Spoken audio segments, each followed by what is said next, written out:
Bruce Brown is introduced as an Indiana Pacer, and Tyrese Haliburton's extension is official and announced. We got a lot to talk about from the pressers, the latest on Chris Duarte's trade, and Obi Toppin. It's all coming today on the Locked On Pacers podcast. You are Locked On Pacers, your daily Indiana Pacers podcast, part of the Locked On Podcast Network, your team every day.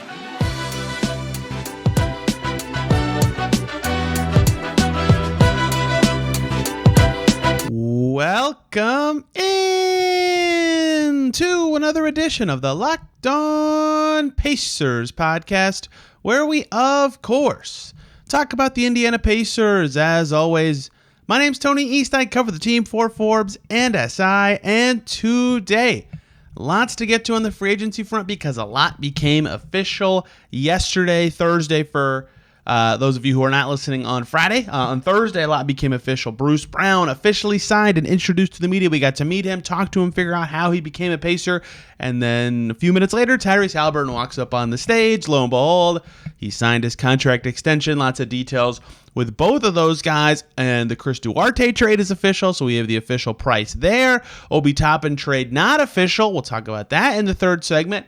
Not the trade not being official, but just the latest on Obi Toppin and some little discussions coming as well. So just a lot of new details on the Pacers summer, their free agency, and their new look team. But we will start with what I consider to be the biggest news of the day, and that is all about Tyrese Haliburton's extension details, because I think the biggest thing that was found out, among many important things, on Thursday is that Tyrese Haliburton's new contract with the Pacers does not have a player option. That means he is under contract with the Pacers through the 2028-2029 season, no matter what, on the Pacers' control. If they trade, I'm sure that's something different, but there's no way for him to opt out after 2027-28. The clock is long as it can possibly be, and that's huge for the Pacers. That can be a big negotiating point. Donovan Mitchell got a player option on his deal, so he only has one more year before he could potentially opt out, I believe, with the Cavs. For example, there's some other guys who've gotten player options off of rookie deals in the past. It's a big deal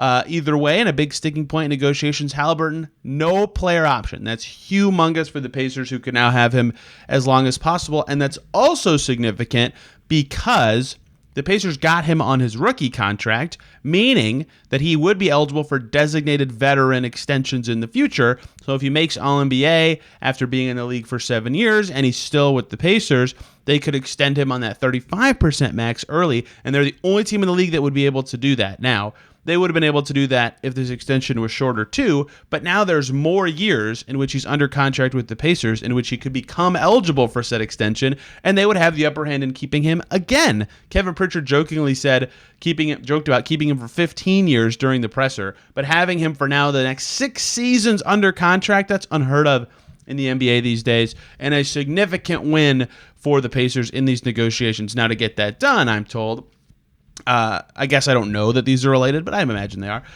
For Haliburton to get to 30% of the max, he just has to make any All-NBA team or be MVP or Defensive Player of the Year. So if he's third-team All-NBA, his contract would jump up to 30% of the max. But remember, that has to be this coming season in 2023-24. If he doesn't make it in 23-24, his contract would be 25% of the cap, even if he got All-NBA in any future season. So that's also significant for Haliburton, that it's the most lenient way for him to get the most money, and he could be in the All-NBA mix certainly this coming season. He also has a 15% trade kicker, another enticing way for him to get in on the deal, right? If he gets traded, salary goes up 15%. Sounds great. Not that the Pacers would ever want to trade him. In fact, that would dissuade them from doing so even more than having a talented young player on their team already would, but just another bell and whistle to make this the perfect contract for both sides, but no player option. Absolutely massive for the Pacers, a huge win. And we got to hear from Haliburton, which was, of course, wonderful. He felt good about how quickly it all kind of came together and got done, right? He was out at dinner the night that it actually became official, and his girlfriend had already set up all this stuff for that party that they had and all that. He loved how quickly it came together and how the Pacers were just like, yep, let's do this, let's get this done, because that always makes you feel good. And something I'm always curious about with him and this Pacers team, I've asked this twice now, is last year was fun and they were great and they exceeded expectations, and now everybody believes they can be good and there's a blueprint for them to be good. Now what happens when there is expectations? One, because they have placed them on themselves by saying they want to be in the playoffs, but two, because of this significant investment in a franchise talent. Haliburton says, I don't care about expectations. They'll set their own expectations, and they'll deal with it as they come, but they'll have internal expectations they care about, and Haliburton just wants to be the best version of himself. He wants to find out what that can be, and he wants to make the organization happy because they've made him happy all along the way. The specific way he phrased that to us in our little media scrum after the press conference with him was, quote, "The way to do that is to win." 100% true, right? If he comes through this and for the next 6 years they make the playoffs in all 6 years, his legacy will start to be cemented with this team. Obviously, playoff victories will be a requirement fairly soon into this. I don't know if I would call it a new era, but the more competitive portions of this era, right? The Pacers have not won a playoff game since 2018, right? That is something that they would like to do, I'm certain, sooner rather than later. They haven't even made the postseason since the bubble, right? They made the play-in tournament the following year, but the funny thing about that was there was also no fans for much of that season. So just getting back into that level of team and growing with Haliburton will be significant, and he knows winning will be huge in making everyone involved in this, including himself, happy. He also wants to make his family proud, and this isn't like the most basketball-related thing ever, but seeing him tear up talking about his mom and his dad and his journey to becoming this player, one that is one of the best in the league and one of the best people in the league, was certainly a heart-tugging moment. And I loved hearing his story about how his mom hadn't missed a game until his freshman year of college when her plane wouldn't take off to get to Texas Tech when he was playing for Iowa State. Like, he remembers all of that little stuff, and I think that just shows his commitment to people. I'm going to have a story on this in the coming days. I'm not sure exactly when, but this reaffirms something that's happened with him a lot. He always commits to his people. He wanted to do it with the Kings. That obviously did not stay the case, and he's done it multiple times throughout his life, and now he's doing it again with the Pacers, and that's why him shouting out his family was extremely relevant, I think, to me, and the type of person that Tyrese Haliburton is, and now he wants to take his people to a new height, and whatever that may be, who knows? We'll see what that is this year. We'll see what it is in following years, but they certainly have the blueprint to do it. They were in playoff position for a decent part of this past season with just Turner and Haliburton playing. I've parroted this a million times, and I will continue to. They were 27 and 22. Add Bruce Brown to that. Add other stuff to that. Perhaps that could be better with some better health, but we'll have to see a lot about the Pacers' coming season, in which Tyrese Haliburton's on a cheap contract for the last time because that man is about to get paid for the next 5 years after that, with the amounts of that based on how the league does this season and how he does this season, right? His contract is based on a percentage of the cap. So for Haliburton to make the most money possible, the league would have to make enough money to bump the cap up 10%, and he would have to make All-NBA.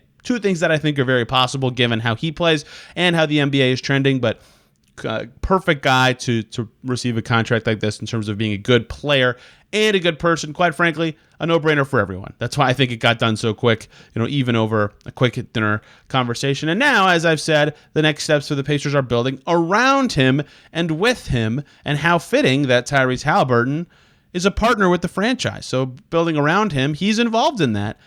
We saw him at the draft workouts, but he admitted even more, and Bruce Brown admitted even more, at the pressers on Thursday, Haliburton recruiting Bruce Brown to the Pacers, a part of their pitch to lure the former Nuggets guard to Indiana. A crucial part of Haliburton's background, right? Apparently he was part of the recruiting for Ayton as well, and now jumping in on the Bruce Brown train. And hey, both of those guys ended up signing with the Pacers. So maybe Tyrese Haliburton does have this gifted talent that Kevin Pritchard always talks about, and luring those guys to Indiana, especially after a Team USA trip this summer, could be significant for the franchise going forward. And speaking of Bruce Brown, we got to meet him in his Pacers gear and attire for the first time on Thursday, talking about the process that led him to the team and all sorts of other interesting stuff. Let's talk about Bruce Brown, the new Pacer, what he thinks about it, what Rick Carlisle thinks about it, Kevin Pritchard, Tyrese Haliburton, everybody involved earlier this week. It was very fun to see him. And wearing number 11 certainly threw me off. Alex Golden, I think, was the first person I saw tweet this, but I didn't even realize that since they traded Sabonis, there hadn't been an 11, and it doesn't actually matter, but it certainly threw me off to see it. Anyway, let's talk about his presser and what Bruce Brown had to say. Before we do that, though, this show is sponsored by BetterHelp. Last year, I went through a lot of changes in my life, from living situation to job, and there was a lot of uncertainty along the way. and I was trying to figure out what the right path forward for me was. And in life, we're faced with tough choices. The path forward isn't always clear. Whether you're dealing with decisions around your career, relationships, or anything else, therapy helps you stay connected to what you really want while navigating life so you can move forward with confidence and excitement. Trusting yourself to make decisions that align with your values is like anything. The more you practice it, the easier it gets. Therapy can be helpful for learning positive coping skills and how to set boundaries. It empowers you to be the best version of yourself, and it's not just for those who have experienced major trauma. If you're thinking of starting therapy, give BetterHelp a try. It's entirely online, designed to be convenient, flexible, and suited to your schedule. Just fill out a brief questionnaire to get matched with a licensed therapist and switch therapists at any time for no additional charge. Let therapy be your map with BetterHelp. Visit BetterHelp.com/LockedOnNBA today to get 10% off your first month. That's BetterHelp, HELP.com/LockedOnNBA. Thank you, as always, for making Locked On Pacers your first listen today and every single day. For your second listen, jump on over to, I think the only signing I saw go through the wire yesterday was Montrezl Harrell to the Sixers. Maybe that's just the most recent one I remember. There was some weird trade stuff that became official that were already announced or leaked, but this Montrezl Harrell one's new and very confusing to me. Locked On Sixers for more on Philly, who also might have to trade James Harden pretty soon. But on another note, Bruce Brown. We already knew the contract, 2 years, $45 million with that team option on the second year, but it's now official. Bruce Brown is a Pacer. Got to see him walk up on stage and speak to the media on Thursday.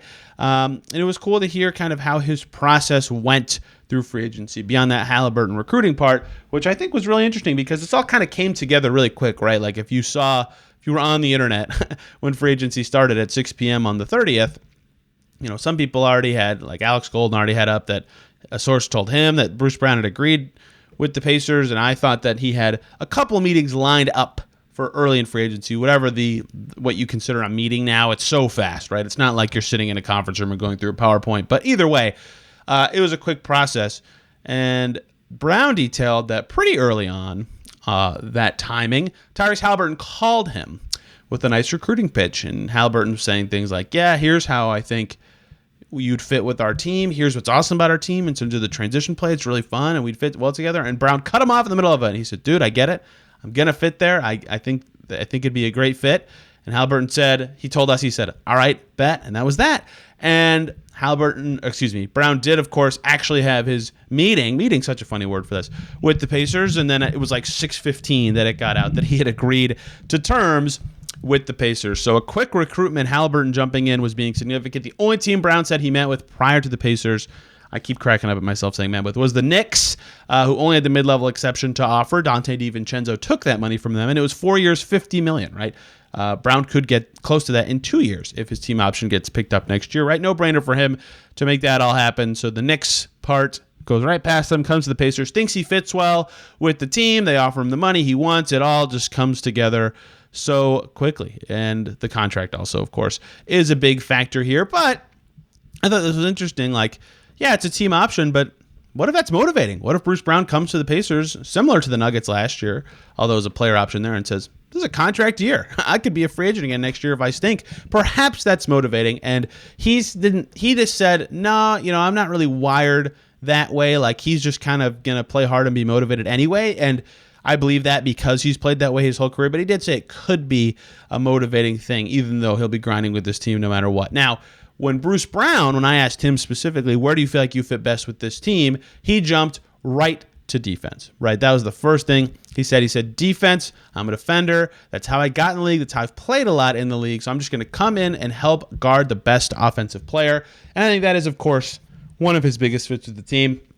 He might be the best point of attack defender day one. That's where he's been huge for Denver in the postseason, obviously. Even in the regular season, that's where he was huge for Brooklyn. That team needed defense so bad they were playing him at the 4. Detroit, he was guarding guards and playing the 1 sometimes for them. When the Pistons made the playoffs with Bruce Brown early in his career, right? Like, he's shown that defense everywhere he's gone and helped elevate teams to a postseason level. So the defense was his answer for where he feels like he can help this team the best. Rick Carlisle, when I asked him something similar, where do you feel like Bruce can fit in? And I asked him kind of an iteration of that, both on the podium and later in our little media scrum off to the side. The things that stood out to him, one was the transition play. Rick had a stat about Bruce Brown's effective field goal percentage in transition being among the best in the league, if not the best. Maybe he's referring to something a little different than NBA's just like generic transition stats. But either way, Bruce Brown's effective field goal percentage in transition last year was phenomenal, 70.7%. And so one of the things that stood out to Rick was that fit with the team's identity and with Haliburton in that way is like I've talked about this, like his play in transition is phenomenal. Rick came ready with the stats, and given that the Pacers play fast and if they could and should theoretically with a good defender like Bruce Brown on their team get more stops, that fit seems snug. That seems like a way that they can accentuate their positives and become a better team next year with him and Haliburton, especially together. That seems like a very good fit for a transition team. The other thing Rick Carlisle said he likes, and this is like something that's been alluded to but not really discussed a lot, for at least here on Locked On Pacers, is kind of the malleability, the ability to play a bunch of positions. Because, I've talked about the 2-3 part of this a lot. Like he could play the 2, he could play the 3, but he could kind of do a lot more than that, right? He was a point guard prospect at times. He's played the 4 for Brooklyn before. Like he's played so many positions throughout his career and done it well that he can kind of play anywhere. I don't think he'll play the 4 for the Pacers very much, to be clear. And Rick even said he'll have a little bit more of a conventional role with this team. But the fact that he can capably do so many things allows him to fit in basically any lineup, right? And that's going to be big for the Pacers, who are going to be figuring out their rotation with lots of guys as the season starts. But I just think that versatility is something that Rick's going to value and could be important for this Pacers team. And the other part of that for me personally is I've kind of ascribed to the theory for a while. Again, if you've listened to the show, you might roll your eyes at me saying this now, but you are what you guard. If you can guard a position, you are that position. And if you can't, it's a lot harder for you to play that position. Well, Bruce Brown can guard a ton of positions, right? He even alluded to defending 1 through 4 when he was talking about how he can fit with the Pacers on the defensive end. Someone else mentioned 1 through 4 as well. Like that's huge. I wouldn't play him at the 4 naturally all the time. There's some giant 4s in the league, but Bruce Brown can capably play several positions and guard several positions, and that is significant for the flexibility he provides from a lineup perspective and just from a talent perspective with this Pacers team. And Rick was all over that. Even Ty really liked that. But Bruce specifically, when it came to like what position he would play for the Pacers. Is he going to start at the 2? Is he going to start at the 3? Is his position actually going to be a thing? He don't really care what position he plays. He just wants to help the team win. He also was asked if he thinks he'll be a starter. He says, I don't care if I start. I don't care if I come off the bench. It's not a big thing to me, which is, of course, the best answer to give and the best thing for fans to want to hear. And I don't know if he actually does care or not. Some players say they don't, and then they don't start, and then they do care. But I suspect, look, this is just a suspicion, but you don't run out and give a guy $22 million 15 minutes into free agency to have him come off the bench. Maybe he doesn't actually start. I mean, there are good reasons for various guys at those 2-3 spots to be the starters, but I suspect Bruce Brown will be among the opening 5 for the Pacers this year for the reasons that have already been laid out. The fact that he can do so many things in the defensive end, that he fits really well with Haliburton specifically in transition. Those things will be really beneficial when playing alongside Tyrese Haliburton, who's definitely going to start. So I don't know that he will, and there is good reason to potentially have him with the bench where he could be a little bit more of an on-ball guy because he can do stuff with the ball. He's played point guard in his life before, but I suspect you'll see Bruce Brown as a starter. But as the day kind of progressed and everybody kept talking about Bruce Brown, it just became clear, like, kind of a perfect fit, right? I don't want to keep harping on that specifically, but, I think I have a lot with the finances and how this has all worked out. But if he maintains 35% from 3, just 35%, it's not even a good number. That's just okay. If he maintains that level of efficiency with the Pacers, he's a perfect fit. He plays well the way they play. He can cover for their holes on the defensive end. He's a great fit with their best player. If he's not clogging up spacing, he is a fantastic fit with this Pacers team, and it makes all the sense in the world why everybody was so excited about his fit. And that's kind of the direction I went. If you want to read more quotes from the presser, and again, the presser you can see on some of the Pacers social channels, but after the presser, sometimes we get some time with a lot of key people, so we got to talk to Tyrese Haliburton, Bruce Brown, and Rick Carlisle. But I wrote a story, the headline, Bruce Brown could be whatever the Indiana Pacers need him to be, because that was one of my big takeaways from all the stuff we were hearing from those key people within the Pacers. And you can read some of those quotes in that story. Bruce Brown going to be a very good fit with this Pacers team to me, and his signing is now official. Speaking of official, Chris Duarte is no longer a Pacer. He's a Sacramento King, and Obi Toppin is officially, technically, still a New York Knick, although that will change at some point in the coming days. Let's talk about what we know about those trades now, the value of them, and the latest on that front. Thank you, as always, for making Locked On Pacers your first listen today and every single day. For your second listen, how about Locked On Thunder? The Thunder have ducked all of the big player trade rumors all summer, and they just got Patty Mills in this weird trade.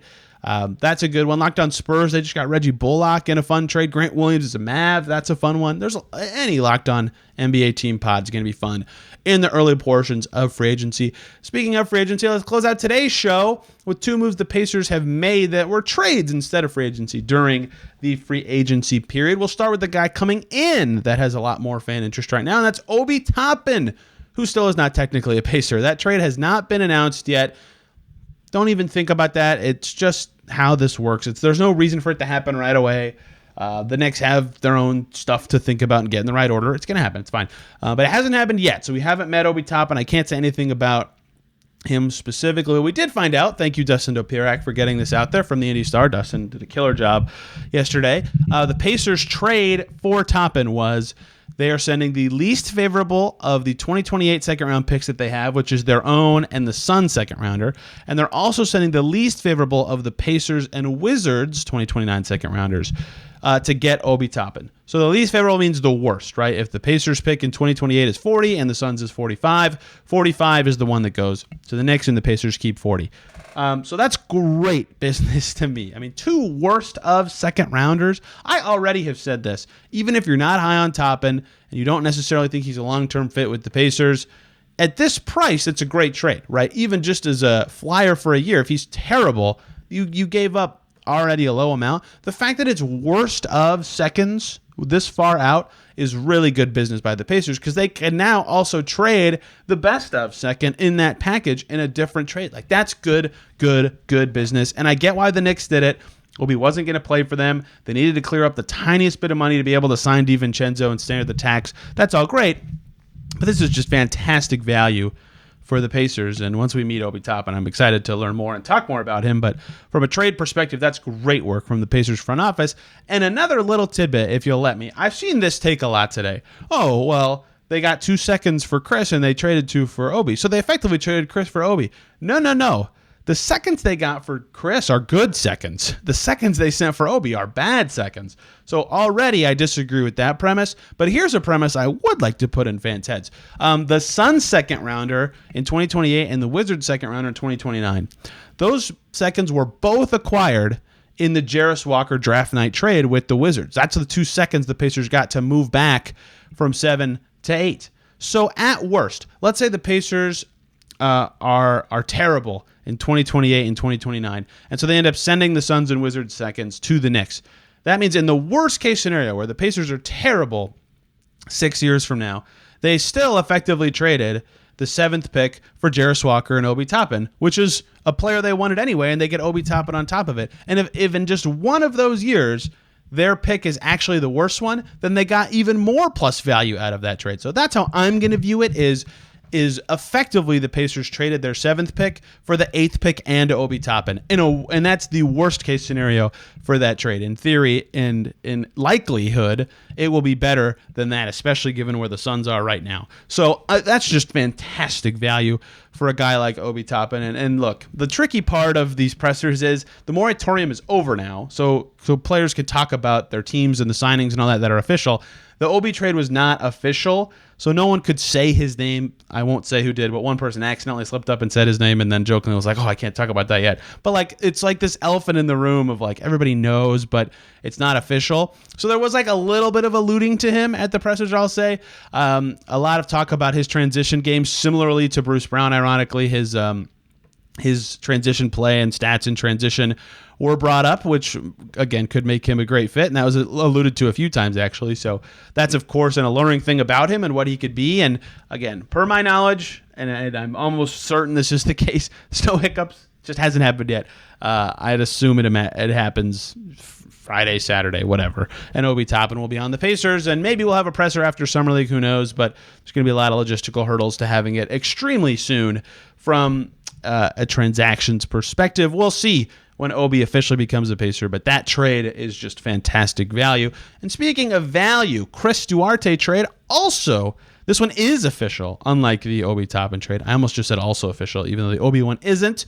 I said that I thought a late first was about Duarte's value now, and I'd have been hesitant to sell him for less than that as the Pacers, though if they did sell him for less than that, I would understand why, even if I wouldn't have done it. And I would have understood why, because they just got Bruce Brown, and they drafted Ben Shepherd, and all of a sudden they have a lot of guys in that 2-3 mix who could be in the mix for minutes. And to recite them again, Matherin, Brown, Hield, Shepherd, Neesmith, and Nembhard. And if Nembhard plays backup one, then you have to talk about McConnell as well. Like, that's a lot of names for minutes. And so if Chris Duarte was also in the mix, there's even less spot there. So it seems like, moving off of one of those guys at least one of those guys makes a lot of sense. And because someone in that group is certainly probably not going to play, and if Duarte was on the team, likely two guys, they have a lot less value to the Pacers than they would somewhere else. Meanwhile, getting draft picks does have value to the Pacers, who can then use those picks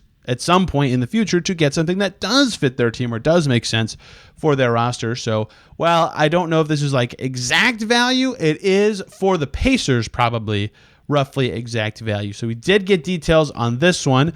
Again, so to the Kings goes Chris Duarte, to the Pacers goes 2 second-round picks. The Kings release says 2028 and 2023 seconds. Dustin Dopirak, again, good reporting, said that it's the 2028 Dallas second rounder and the 2023 Kings second rounder. If you listen to me muse about that trade, I predicted that there's a chance that Mavs second is in there, because it could be a good second. That's post Kyrie's contract. The Mavs have basically no draft assets for the next 5 years, and that's post Luka's contract. If Luka leaves the Mavs, that could be a really, really good second. I also have heard that maybe that's like a best of pick in there somewhere. I can't get this confirmed, so who knows? So perhaps that pick could be even a little better, but who knows what the Kings timeline is. Fox will be a free agent before 2030. Sabonis will be as well. Potentially, those are two very good seconds, unlike the Toppin ones that project to be at best mediocre seconds. So they could both be bad. That totally could be bad. You never know when you're projecting 5, 10, whatever, however many. You can't trade a pick 10 years away, but when you're projecting a pick this far out, you never know. So just going off of where it looks like all these teams are trending, yeah, those picks could be pretty solid, but you never really know. Same thing could be said for the Obi trade, I suppose. They look like they could be bad seconds, but perhaps they could be good. We'll see where this all shakes out, but even from a value perspective, I get it with Obi. For the Pacers, I get it with Duarte, even though I would have liked to get more value for him if I were in charge, but that probably wasn't out there. They're not dumb. They're not going to trade him for less value on purpose, and nothing else is involved in the trade. So I get it. After the season Chris Duarte just had, right? His true shooting percentage, like, I knew this, but I just saw it again today, was under 50%. Like, that's just brutally low, and I get all the factors that went into it, right? The ankle injuries galore on that same one multiple times. And right when he was finally starting to gel with this team, he misses 6 weeks, and then he comes back and he gets hurt again. But in that little interim, his role kind of changed a few times, and then throughout the season he went from starter to bench, and the ankle hurts again late in March. Like, it just all was awful at the same time, and that's all a bummer. But also, I think he's a much better fit on a slower paced team, and the Kings do play pretty fast, but their half court stuff is less random than the Pacers is, I would say, and I think that'll be better for him. I think he'll fit with Domas, as we've seen in a Pacers uniform. So I think there's a lot of reasons his year was bad last year for Chris Duarte, and that certainly influences his value after a really great rookie year. And there's just a bummer ending to an interesting start to his career. Maybe this is totally foolish, because just like I said, his true shooting percentage was under 50 last year. I still believe in his shooting. I think that's probably his best projectable NBA skill to me. And numbers say, Tony, you're an idiot. Stop saying that out loud. But I'll believe it until we have a couple years of him just being an atrocious shooter. We'll see where he actually settles in. But he is now a Sacramento King, and the Pacers are 2 second-round picks richer for doing the trade. That is up to the date everything we know about the Pacers free agency and everything said about what they've done. So until they make moves, probably not as much to say about these guys and just general free agency stuff. Obviously, this podcast, if you're this far in, was not about Summer League, which I said it would be until the pressers were announced and happened. So now another bonus episode, Saturday show. Thankfully, the Pacers don't play till Saturday. Will be a Summer League preview, getting you prepped for all the game action in Vegas. And guess what? I'll be there.